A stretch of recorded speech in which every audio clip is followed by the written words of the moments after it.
Bonjour. En lisant ou en écoutant les enseignements donnés par les Juifs, il y a de quoi désespérer. Tout est pour eux. Ils sont choisis, ils le savent et ils le disent, ce qui semble exclure le reste de l'humanité. Comme pour beaucoup, la potion me restait sur l'estomac. Mais si, honnêtement, je fais l'inverse et que je me mets à leur place, des Juifs qui écoutent les enseignements donnés dans les milieux religieux non juifs, l'injustice doit leur sauter au cœur, d'autant plus que cela leur a coûté très cher en souffrance et en vie humaine. Tout leur a été volé. Dépossédés de leurs trésors, ils voient leurs plus belles pièces et celles qui ont pour eux le plus de valeur détournées de leur vocation et servir à des fins honteuses. De quoi alimenter une rancune qui n'est pas prête de s'éteindre, à moins que chacun retrouve ce qui est vraiment à lui. L'héritage a toujours été la pomme de discorde entre les frères. La découverte de l'identité adamique qui remonte bien avant le mauvais usage de la différence nous a permis de sortir de cette ornière. Voici un des cheminements de nos réflexions et peut-être vous sera-t-il possible d'y trouver un début de solution pour vous-même. Les Juifs ont hérité de leur père, Abraham, Isaac, Jacob, de leur mère, Sarah, Rebecca, Léa et Rachel. Ils sont alors porteurs de leurs qualités et de leurs défauts. Ce sont leurs héritiers et ce ne sont pas les affirmations contraires qui vont changer quoi que ce soit à ce fait. La réalité viendra sans doute faire taire tous les menteurs de tous les temps. Mais nous, non-juifs, mais néanmoins hommes, de qui sommes-nous les héritiers? Nous avons évidemment aussi des pères, mais nous n'aimons pas beaucoup entendre leurs noms parce qu'ils ont été écartés et surtout ils ont pris un chemin qui est difficile à défendre. De plus, nos mères sont des étrangères, des cananéennes. Rien ne sert de nier. L'ADN nous trahit. Nous avons hérité de qualités et de défauts. Un patrimoine qu'il faut assumer. Chacun son héritage, il faut faire avec. En suivant le conseil donné à Caïn, nous avons entrevu l'aurore. Domine. Sache dominer. Si tu t'améliores, tu pourras te relever. Caïn se sentait exclu. Nous nous sentons exclus. Certains jours, nous sommes plus tristes que d'autres, mais ruminer sa frustration mène au désir de vengeance et sombrer dans la culpabilité rend dépressif.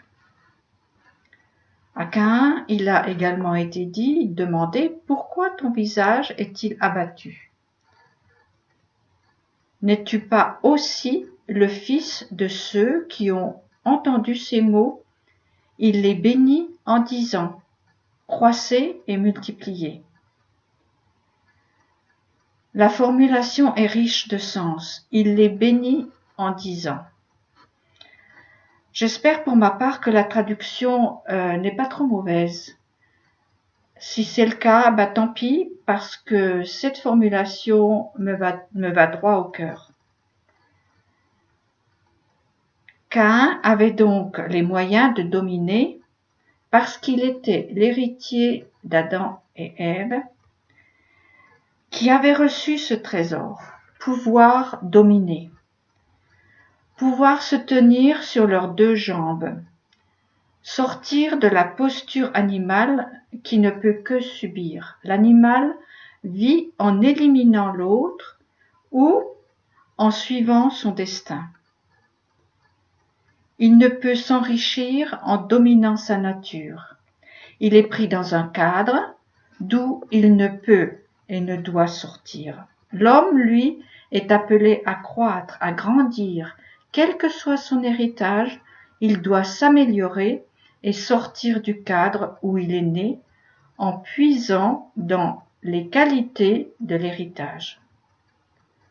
Mais pour cela, il doit cesser de jalouser l'autre, de faire le compte de ce que l'autre a et qu'il n'a pas, de calculer ses manques. Au contraire, faire le compte de ce que nous avons reçu au commencement. Fils ou fille d'Adam, qu'est-ce que nous avons à faire fructifier? Retrouver les trésors légués par nos premiers parents en étudiant les secrets de la Torah avec les maîtres d'Israël nous a ouvert des portes que nous ne soupçonnions même pas. Trouver l'identité adamique est le chemin qui semble se présenter devant nous pour sortir de la danse infernale des religions qui ne peuvent se nourrir que des cadavres des autres, étant entendu que la laïcité en fait partie. Les religions ont joué leur rôle et le jouent encore. Elles ont été utiles et le sont encore. Mais le projet divin avance. Le temps passe. Et l'image qui se dessine est celle du couple, plus que celle de la hiérarchie ou d'une assemblée. Un homme, une femme, chacun bien différencié, unis, appelés les habitants de maisons d'argile. Va vers toi, fils d'Adam.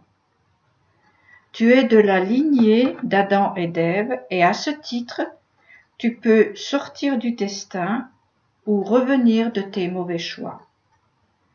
Comme il a été dit à Caïn, qui se consumait sous le poids de la jalousie, domine. Améliore-toi en retournant l'énergie de cette puissante émotion négative qu'est la jalousie pour te mettre debout et avancer. Il faut inverser la vapeur. Certainement, il y a de très belles maisons qui sont accueillantes, lumineuses, qui ne demandent qu'à compter un membre de plus.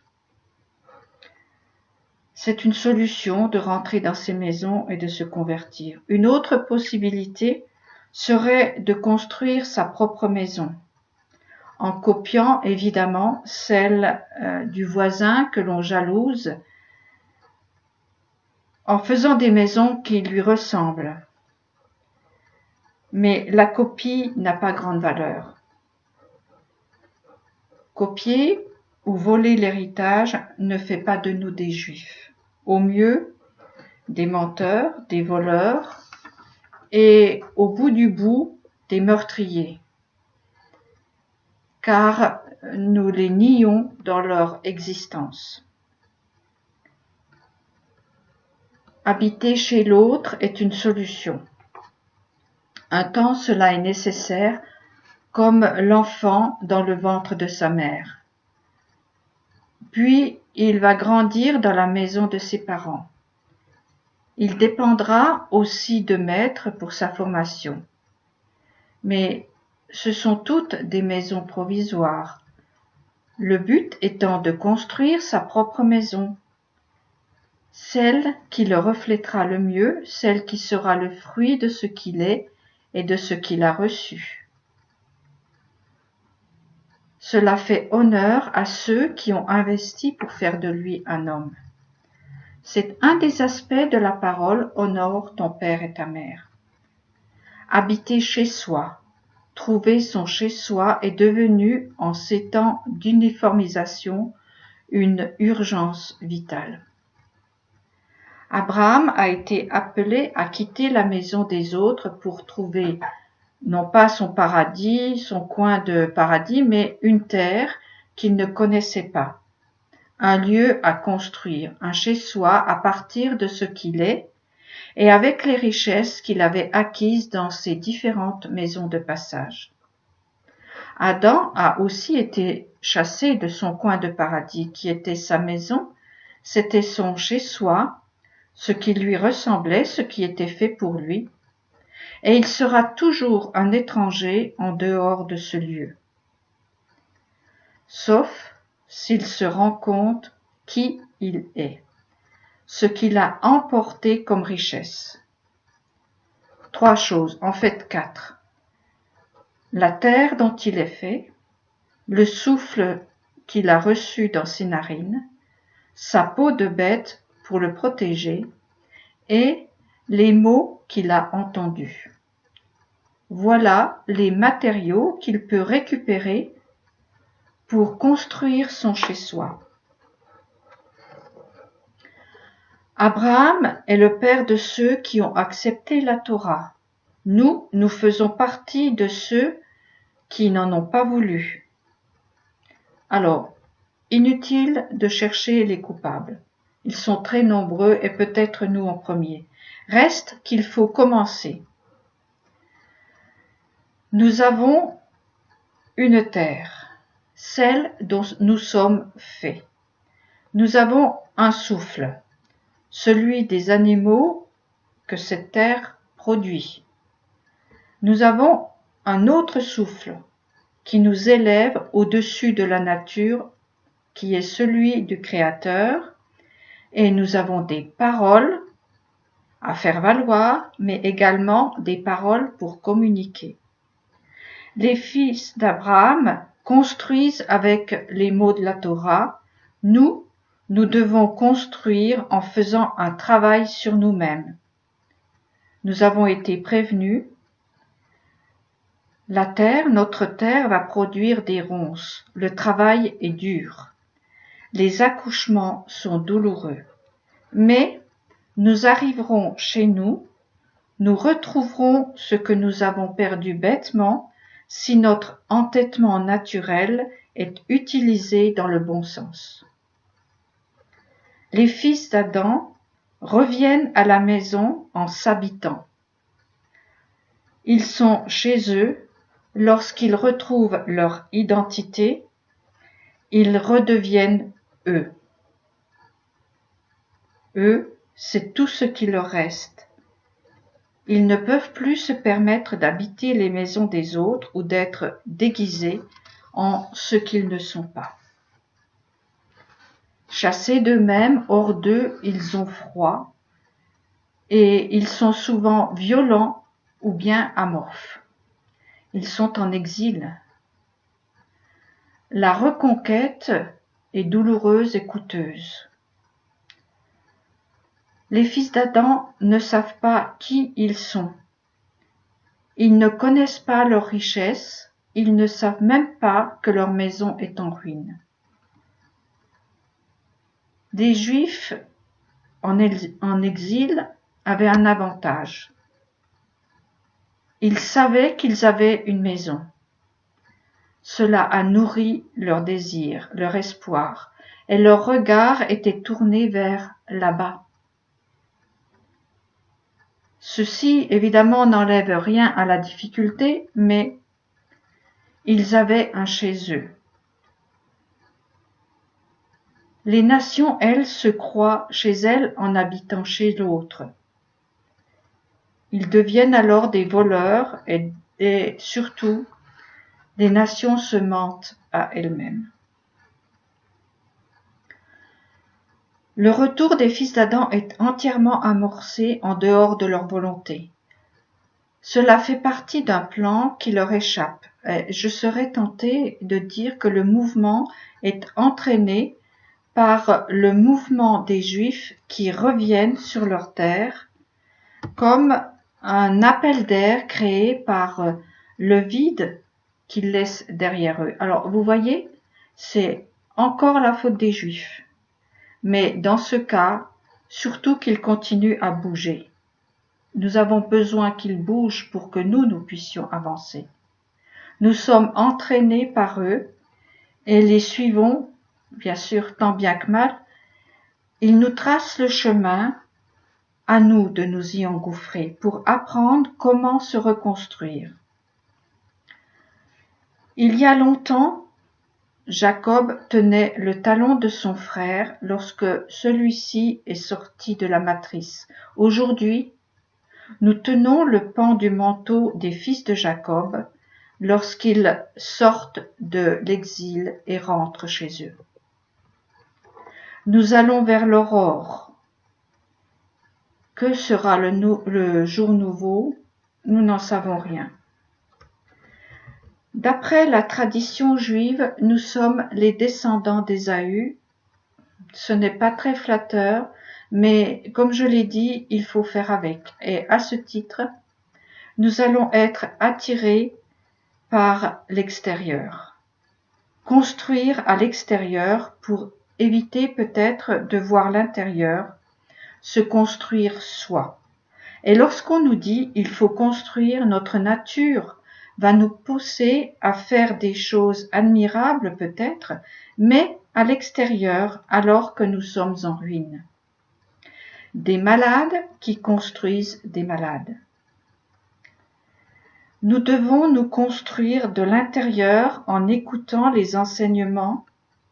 Nous devons nous attacher aux livres plutôt que d'aller à la chasse comme Ésaü, et ceci durant le temps qu'il faudra pour que notre nature soit domestiquée et que l'Adam que nous sommes retrouve son unité.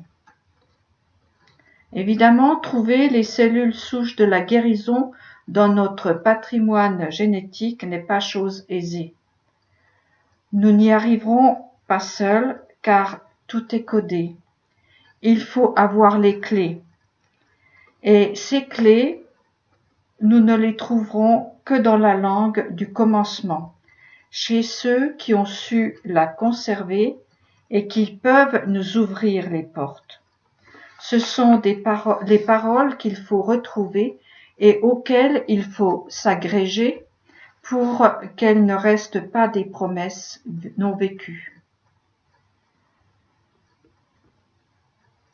Adam a été béni. Notre recherche devrait être « Quelle est ma bénédiction, mon héritage, et laisser à mon frère le sien ?» Chacun a son petit bout de terre à garder et à cultiver, lui.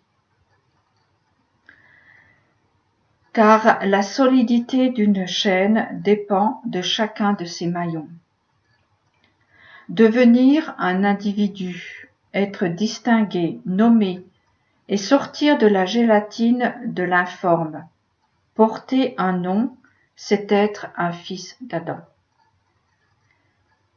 Pas question d'individualisme, mais d'unité dans la diversité, signe de l'alliance entre le ciel et la terre.